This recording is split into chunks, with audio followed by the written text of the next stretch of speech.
आपल्या सर्वांना गुढीपाडव्याच्या हार्दिक शुभेच्छा.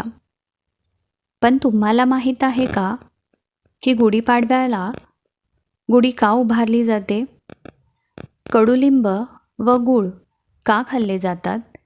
आणि या दिवसाला हिंदू नववर्षाची सुरुवात का मानली जाते? आजच्या या व्हिडिओमध्ये आपण या सर्व प्रश्नांची उत्तरे जाणून घेणार आहोत.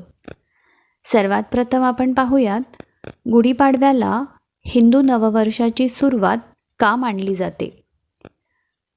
तर असे मानले जाते की याच दिवशी भगवान ब्रह्मदेवांनी सृष्टीची निर्मिती सुरू केली, म्हणून हा दिवस नवीन सुरुवात, सकारात्मक ऊर्जा व आनंदाचे प्रतीक मानले जाते. महाराष्ट्रात हा सण मोठ्या उत्साहात साजरा केला जातो आणि प्रत्येक घरासमोर गुढी उभारली जाते. नवीन कालगणनेची सुरुवात.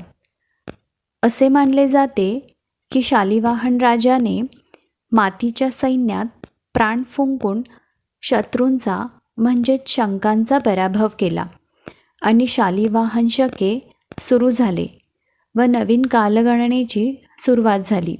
हा दिवस अन्यायावर न्यायाच्या विजयाचे प्रतीक मानले जातो. गुढी का उभारली जाते? अयोध्येचे राजे प्रभू श्रीराम 14 वर्षाचा वनवास संपवून आणि रावणाचा वध करून याच दिवशी अयोध्येत परत आले होते, म्हणून त्यांच्या स्वागतासाठी अयोध्येतील प्रजेने घराघरात डवलाने विजयी पताका म्हणजेच गुढ्या उभारल्या होत्या. हा दिवस अधर्मावर धर्माच्या विजयाचा आहे. या दिवशी कडुलिंब व गूळ खाण्याची परंपरा आहे. याचाच अर्थ असा मानला जातो की जीवनात गोड आणि कडू अनुभव स्वीकारण्याची तयारी करा.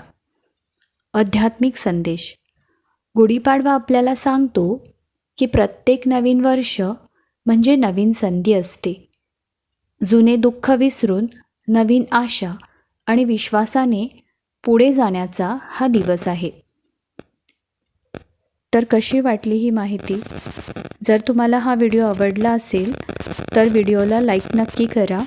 तुमच्या फ्रेंड्स आणि फॅमिलीसोबत हा व्हिडिओ नक्की शेअर करा आणि चॅनलला अजूनही सबस्क्राईब केलं नसेल तर प्लीज लवकर सबस्क्राईब करा.